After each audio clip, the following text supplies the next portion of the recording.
Bonjour à tous.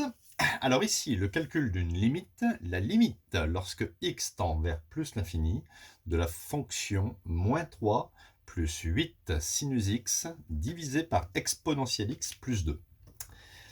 Alors, dans cet exercice, on va partir avec ici, nous avons un sinus. Et on sait que sinus x, quelle que soit la valeur de x, est compris entre moins 1 et plus 1. Et on va procéder par encadrement. Ici, vous voyez 8 fois sinus x. Donc, je vais ici multiplier l'ensemble par 8. Moins 1 fois 8, ça me donne moins 8. 8 fois sinus x, j'écris 8 sinus x. Et 8 fois 1, 8. Quand vous multipliez par un positif, vous ne changez pas ici le sens. Qu'est-ce que je vais faire ensuite? Je vais ajouter moins 3. Ici, vous avez moins 3. Donc, on peut dire j'ajoute moins 3 ou je soustrais 3. Allez, on va faire moins 3. Moins 8 moins 3, ça me donne moins 11. Ici, je vais obtenir moins 3 plus 8 sinus x. Et 8 moins 3, ça va me donner plus 5. C'est pareil, quand j'ajoute moins 3 ou quand je soustrais 3, je ne change pas l'essence de l'inégalité. Alors ensuite, je dois diviser. Mais je dois diviser par quoi? Je dois diviser par exponentielle x plus 2.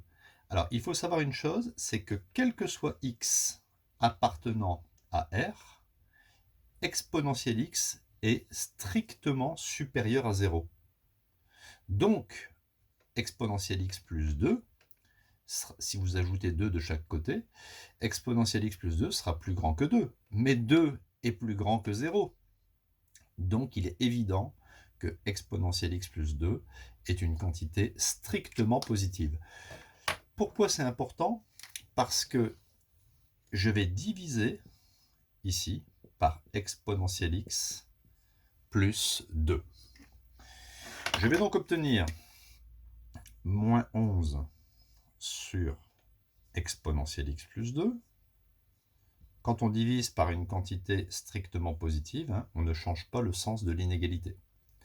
Ici, je vais obtenir moins 3 plus 8 sinus x sur exponentielle x plus 2.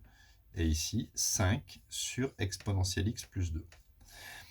Si vous aviez eu un exercice avec 17, ici en bas, 17, on divise par 17. Mais finalement, ici, il n'y a pas trop de différence. Exponentielle x plus 2 correspond à une quantité. Si x tend vers plus l'infini, par exemple x égale 9, eh bien en dessous, vous auriez exponentielle de 9 plus 2, qui est strictement positif.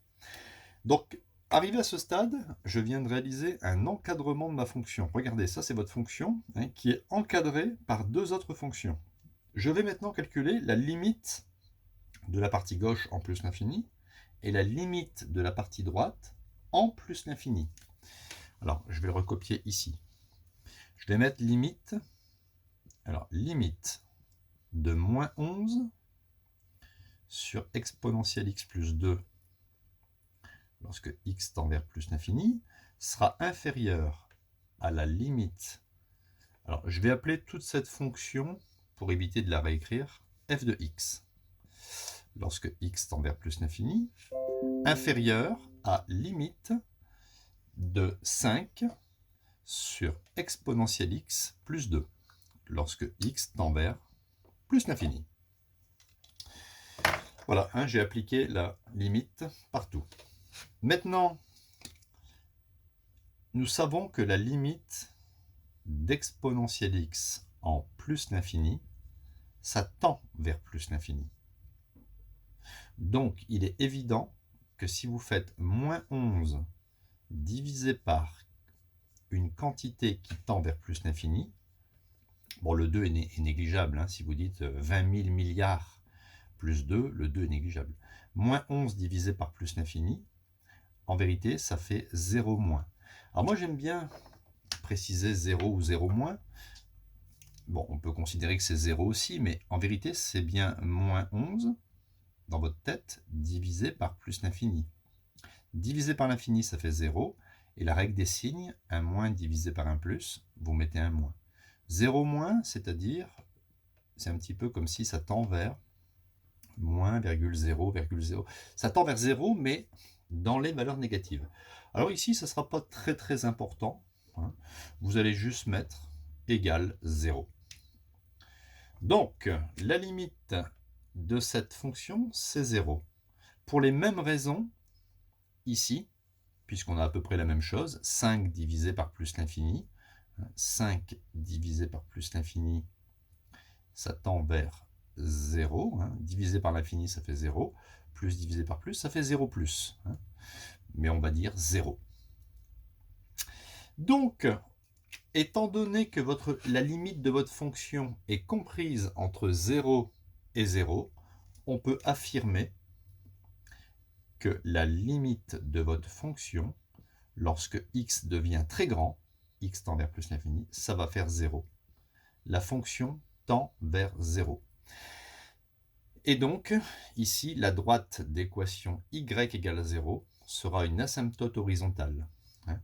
Y égale à 0, vous savez que cela correspond, en fait, y égale à 0 correspond à l'axe des abscisses.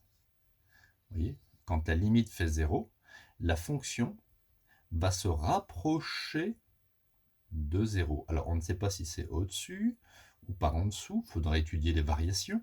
Mais ce qui est important, c'est que la fonction va se rapprocher de l'axe sans jamais le toucher. Voilà, c'est ça la limite qui tend vers un réel, par exemple k. La droite y égale k sera une asymptote horizontale.